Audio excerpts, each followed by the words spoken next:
Cuán firme cimiento se ha dado a la fe de Dios en su eterna palabra de amor.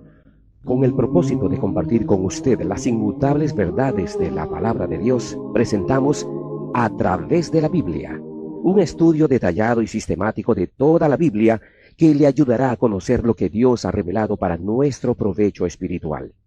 Estos estudios bíblicos fueron diseñados y elaborados por el Dr. J. Vernon McGee, versado maestro de la Biblia, quien dedicó la mayor parte de su vida a la enseñanza clara y sencilla de la palabra de Dios.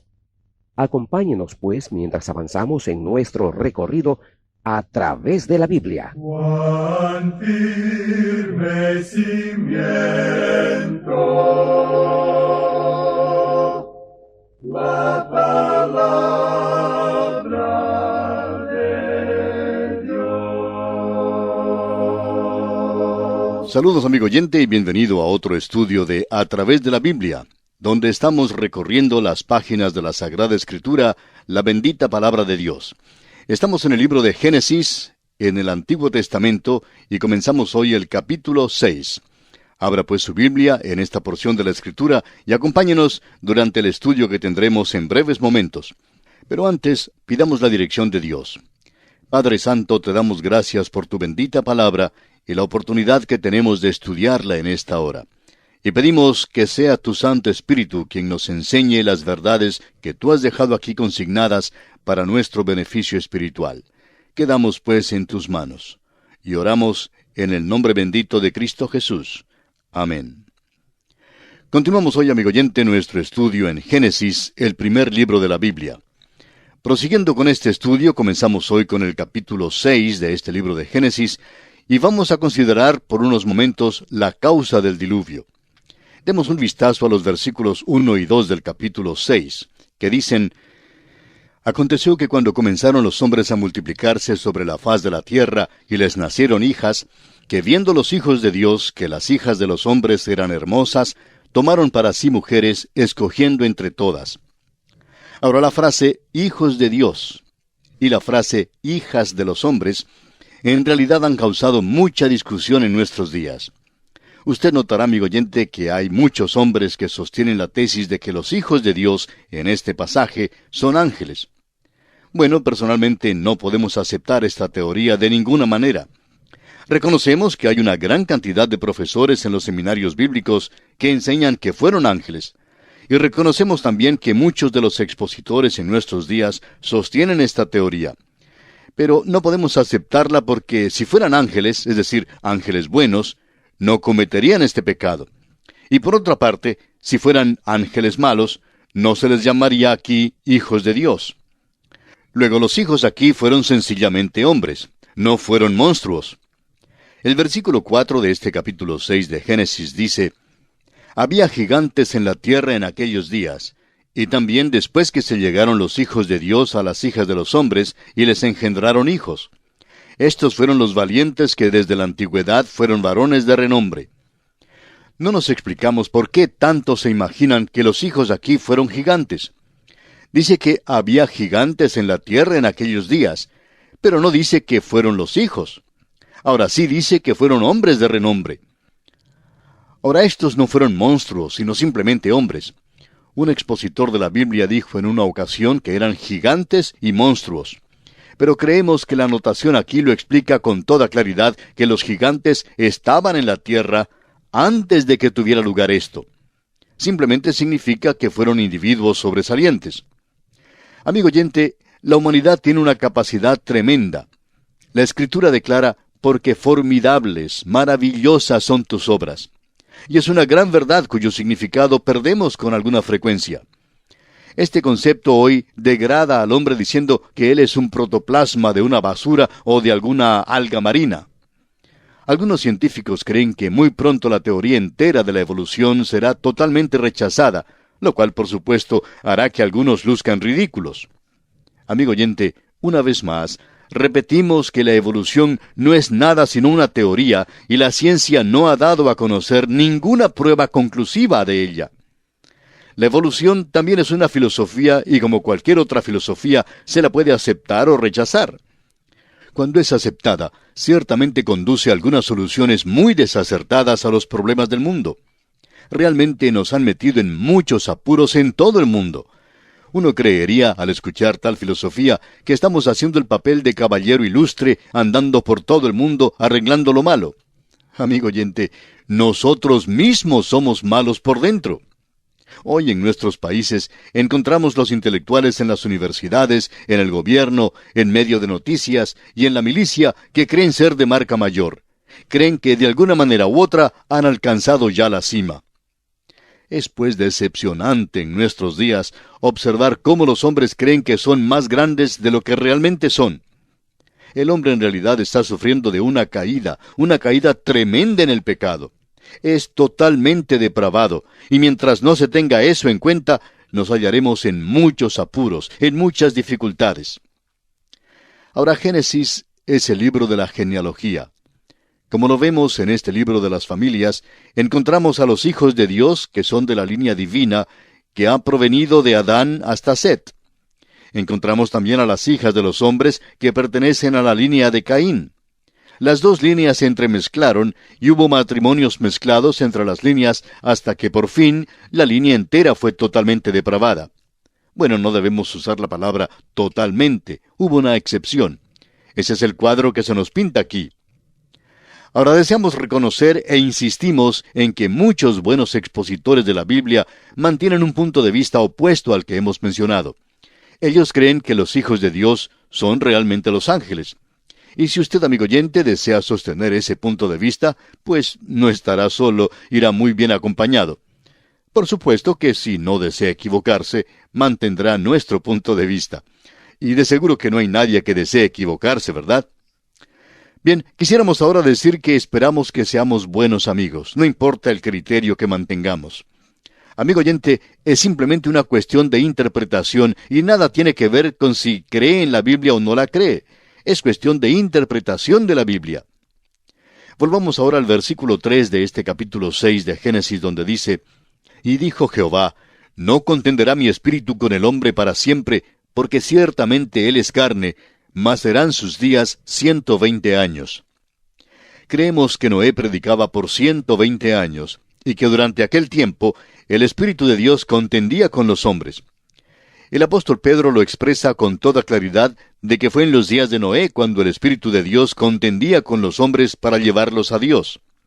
El apóstol Pedro dice en su primera carta, capítulo 3, versículos 18 al 20, porque también Cristo padeció una sola vez por los pecados, el justo por los injustos, para llevarnos a Dios, siendo la verdad muerto en la carne, pero vivificado en espíritu, en el cual también fue y predicó a los espíritus encarcelados, los que en otro tiempo desobedecieron, cuando una vez esperaba la paciencia de Dios en los días de Noé, mientras se preparaba el arca, en la cual pocas personas, es decir, 8, fueron salvadas por agua. Ellos estaban encarcelados cuando Pedro escribió estas palabras, pero cuando se les predicó fue en los días de Noé. Fueron desobedientes durante el tiempo de la paciencia de Dios antes del diluvio. Eso fue durante esos 120 años en la época de Noé. Ahora, ¿cuál era la condición en la tierra en aquel entonces? Se nos declara esta condición y se nos da la causa por la cual Dios envió el juicio del diluvio. El versículo 5 de Génesis 6 dice: Y vio Jehová que la maldad de los hombres era mucha en la tierra, y que todo designio de los pensamientos del corazón de ellos era de continuo solamente el mal. Hay 4 palabras aquí que deben ser subrayadas. En primer lugar, la palabra mucha, donde dice, la maldad de los hombres era mucha. En segundo lugar, la palabra todo, donde dice, todo designio de los pensamientos del corazón de ellos era de continuo solamente el mal. La tercera y la cuarta palabra son de continuo y solamente. Piénselo bien, amigo oyente. Esa fue la condición que Dios observó en la tierra. Los versículos 6 y 7 de Génesis 6 continúan diciendo: Y se arrepintió Jehová de haber hecho hombre en la tierra, y le dolió en su corazón. Y dijo Jehová: Raeré de sobre la faz de la tierra a los hombres que he creado, desde el hombre hasta la bestia y hasta el reptil y las aves del cielo, pues me arrepiento de haberlos hecho. Y se arrepintió Jehová. La corrupción del hombre hizo arrepentirse al Señor. Parece que Dios cambió de idea. Creó al hombre y ahora parece que va a destruirlo. Fíjese usted que destruirá los animales terrestres, pero no menciona a los peces. Pues va a venir un diluvio, y los peces ya viven en el agua, y Dios enviará más agua. Consideremos ahora la liberación de Dios del juicio del diluvio. Los versículos 8 y 9 dicen, «Pero Noé halló gracia ante los ojos de Jehová». Estas son las generaciones de Noé. Noé, varón justo, era perfecto en sus generaciones. Con Dios caminó Noé. ¿Por qué halló Noé gracia con el Señor? Porque Noé caminó con Dios, y porque fue justo y perfecto en las generaciones. Esta es la razón por la cual Dios salvó a Noé. En el libro de Hebreos, capítulo 11, versículo 7, leemos, «Por la fe Noé, cuando fue advertido por Dios acerca de cosas que aún no se veían, con temor preparó el arca en que su casa se salvase, y por esa fe condenó al mundo, y fue hecho heredero de la justicia que viene por la fe». Noé tuvo que tener fe para preparar el arca sobre la tierra seca cuando aún todavía no había lloviznado. En este capítulo 11 de Hebreos se nos dice que fue por la fe que Enoc fue traspuesto. El hombre de fe, el creyente, está eximido del juicio. En el rapto de la iglesia, todos los creyentes irán porque esta liberación es para creyentes, y aún el santo más débil será arrebatado junto con la iglesia. Será arrebatado porque Dios engrandece su misericordia. Es la misericordia de Dios que puede mostrar a Noé el tiempo del diluvio. Ahora se nos da de nuevo la razón por la cual Dios envió el diluvio. Dios vio que el camino del hombre se había desviado del propósito para el cual Dios lo había creado. El hombre no seguía ya el camino de Dios, sino su propio camino caprichoso.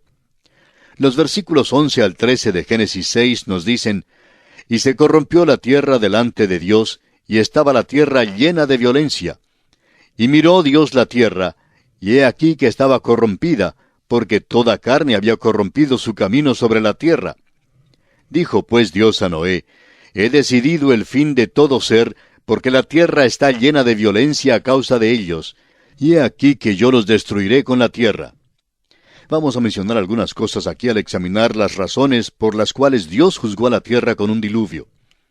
Dios había dado al hombre la promesa de un Redentor, y le había dicho que un Salvador vendría a la tierra. Todo el mundo debió haberlo esperado y buscado. En lugar de eso, se nos dice que el hombre se había apartado de Dios. Luego sabemos que Dios había provisto un sacrificio a Adán y Eva.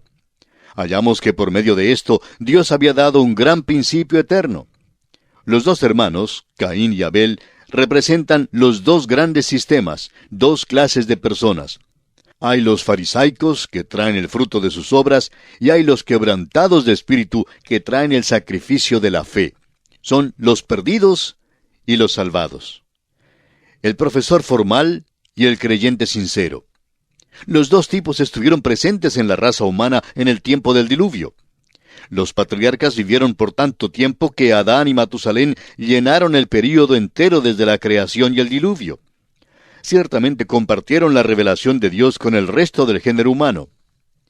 En la carta universal de Judas, en los versículos 14 y 15, leemos que Enoc predicó y profetizó durante ese período. También el apóstol Pedro, en su segunda carta, capítulo 2, versículo 5, declara que Noé fue predicador de justicia. Dio testimonio de su fe construyendo el arca. Los hombres ya habrían sabido que Enoc había desaparecido. Eso debió haberlos puesto sobre aviso. Sabían el significado del nombre de Matusalén. De modo que, cuando murió, deben haber sabido que algo iba a suceder. Luego tenemos el ministerio del Espíritu Santo. Dios dice en el versículo 3 de Génesis, capítulo 6, «No contenderá mi espíritu con el hombre para siempre». De modo que el Espíritu de Dios contendía con el hombre, y el hombre rechazaba a Dios por completo. Esta fue la actitud general con la excepción notable de Noé y su familia. El Espíritu de Dios estaba contendiendo con el hombre en la tierra, pero el hombre se desviaba de Dios. Este es el cuadro que está ante nosotros. Esto es lo que trajo el diluvio sobre la tierra. Por tanto, hay suficiente evidencia dada aquí que clarifica perfectamente el hecho de que Dios fue justo y correcto al enviar el diluvio. Si Dios no hubiera enviado el diluvio en el tiempo en que lo envió, habría perdido la raza humana entera. Aun como lo hizo, quedó un solo hombre, y ese hombre fue Noé. Aquí había un hombre que caminó con Dios, que creyó que Dios haría lo que había dicho y que todavía confió en Dios. Estaba dispuesto a correr el riesgo de construir un arca en la tierra seca y de convertirse en el hazmerreír de la comunidad. Y así sucedió por 120 años. Pero él creyó la palabra de Dios. La Biblia nos habla de una comparación extraordinaria existente entre los días de Noé antes del diluvio y los días en la tierra antes de que venga Jesús de nuevo. Esto no se refiere al rapto de la iglesia, sino a su venida a la tierra para establecer su reino. Hay algunos hechos análogos muy notables que ya han acontecido. El capítulo comenzó diciendo que los hombres se multiplicaron sobre la faz de la tierra. Hubo un tremendo aumento de población y el hombre se había esparcido por aquel entonces y por tanto poblaba mucho de la tierra. Se había esparcido en toda dirección. Vemos hoy de nuevo un tremendo aumento de población y el hombre se multiplicará más aún sobre la faz de la tierra. Ahora notamos que Dios dijo, no contenderá mi espíritu con el hombre para siempre. Y se nos dice que en el período de la gran tribulación, el Espíritu Santo ya no refrenará más la maldad. Todavía estará presente para convertir a los hombres, pero no estará refrenando la maldad en la tierra. Las proposiciones de Dios a los hombres serán menospreciadas y rechazadas como fueron en los días antes del diluvio. ¿No es asombroso cómo los hombres hoy en día escuchan a ministros que niegan verdades bíblicas vitales? En cambio, casi no se oye nada del hombre que cree completamente lo que Dios ha revelado. Los creyentes verdaderos han tratado de progresar, han tenido varias convenciones y tratan de regresar a la corriente principal. Pero vivimos en un día en que, si uno desea estar firme por Cristo, notará que no le va a ser posible hablar con frecuencia ante las cámaras de televisión. El camino aceptable hoy es negarlo todo, protestar y marchar. Nuestro mundo experimentará el rapto de la iglesia. Sucederá que un gran número de personas desaparecerán de la tierra. Pero notamos que entonces hubo también juicios. Sin embargo, las personas no hicieron caso de ellos. Dios les había dado amonestaciones y les había dicho que vendría el diluvio. Sin embargo, no prestaron atención a tales amonestaciones. Veamos ahora las instrucciones que fueron dadas a Noé para la construcción del arca. En el versículo 14 de este capítulo 6 de Génesis, Dios dice a Noé, «Hazte un arca de madera de gofer, harás aposentos en el arca y la calafatearás con brea por dentro y por fuera». Aún al hacer este preparativo, Dios estaba dando a los hombres bastante oportunidad. El gofer es una madera indestructible y muy semejante a la madera del pino gigantesco. La palabra aposento sugiere la idea de nido. El elefante tendría necesidad de un aposento, pero el topo se contentaría con un poquito de polvo en un rinconcito. Eso es todo lo que necesitaría. Debía pues hacerla impermeable con brea por dentro y por fuera. Ahora leemos en el versículo 15, «Y de esta manera la harás. De 300 codos la longitud del arca, de 50 codos su anchura, y de 30 codos su altura».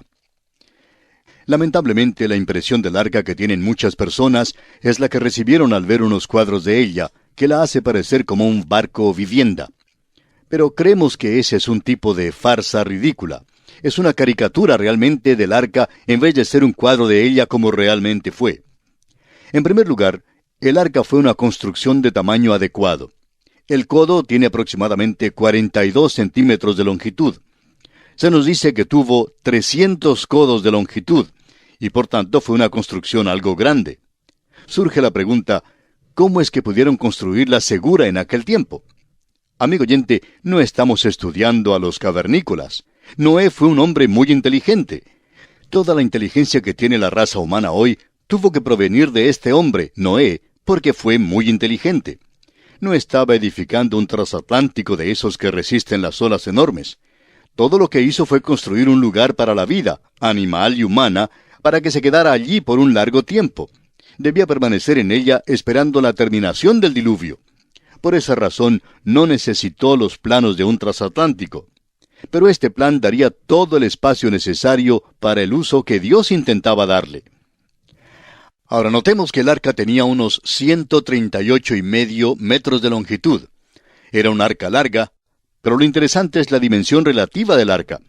Un acorazado de los Estados Unidos, el Nuevo México, tenía 192 metros de longitud, 32 3/4 metros de anchura y un calado máximo de 9 metros. Al comparar estas cifras con las del arca, encontraremos que las dimensiones son más o menos iguales. Por tanto, no era un barco que se viera ridículo de ninguna manera. Ahora el versículo 16 nos dice, «Una ventana harás al arca, y la acabarás a un codo de elevación por la parte de arriba, y pondrás la puerta del arca a su lado, y le harás piso bajo, segundo y tercero». En lo alto del arca había una ventana de un codo de elevación, y daba la vuelta al arca. Ahora la parte superior debe haber sobrepasado un poco. En estos días, ese es el modo que se emplea para la ventilación de un gimnasio, por ejemplo. Ahora notemos que el arca tenía una sola puerta, y esto es de importancia. Cristo nos dice que Él es la puerta del redil. Hay un solo camino. Cristo también es la puerta en el arca. Había 3 pisos en el arca, y uno preguntará si había una puerta en cada piso. Bueno, personalmente creemos que hubo solamente una puerta en el arca y no una en cada piso. Pero francamente creemos que es un detalle sin importancia. Ahora el versículo 17 dice, «He aquí que yo traigo un diluvio de aguas sobre la tierra para destruir toda carne en que haya espíritu de vida debajo del cielo. Todo lo que hay en la tierra morirá». Dios está trayendo un juicio sobre la tierra, un juicio que incluiría toda vida animal, tanto a las aves como a los hombres. Prosigamos ahora con los versículos 18 al 20, que dicen, «Mas estableceré mi pacto contigo, y entrarás en el arca tú, tus hijos, tu mujer, y las mujeres de tus hijos contigo. Y de todo lo que vive, de toda carne, 2 de cada especie meterás en el arca, para que tengan vida contigo, macho y hembra serán. De las aves según su especie, y de las bestias según su especie, de todo reptil de la tierra según su especie, 2 de cada especie entrarán contigo para que tengan vida». Ahora esto quiere decir que Noé tomó 2 ejemplares de cada especie para entrar en el arca. Otra cosa digna de mencionar aquí es que Noé no fue cazador de animales. Él no salió a buscar a los animales, sino que ellos vinieron a él. Nos lo dice específicamente y vamos a ver esto en nuestro próximo programa. Ahora, ¿por qué los animales vinieron a Noé? Bueno, porque cuando un animal sabe, mediante alguna intuición, que está en peligro, viene al hombre. La Biblia nos dice que los animales vinieron a Noé. Ahora, en los versículos 21 y 22, los versículos finales de este capítulo 6, Dios hace la provisión para el alimento de todas estas especies. Dice Dios allí, «Y toma contigo de todo alimento que se come y almacénalo, y servirá de sustento para ti y para ellos». Y lo hizo así Noé, hizo conforme a todo lo que Dios le mandó. Y esto concluye nuestro estudio del capítulo 6 del libro de Génesis. Hasta nuestro próximo programa, amigo oyente, es nuestra oración que Dios le bendiga abundantemente. Todo lo pagó Cristo, quien por mí libremente derramó su sangre carmesí.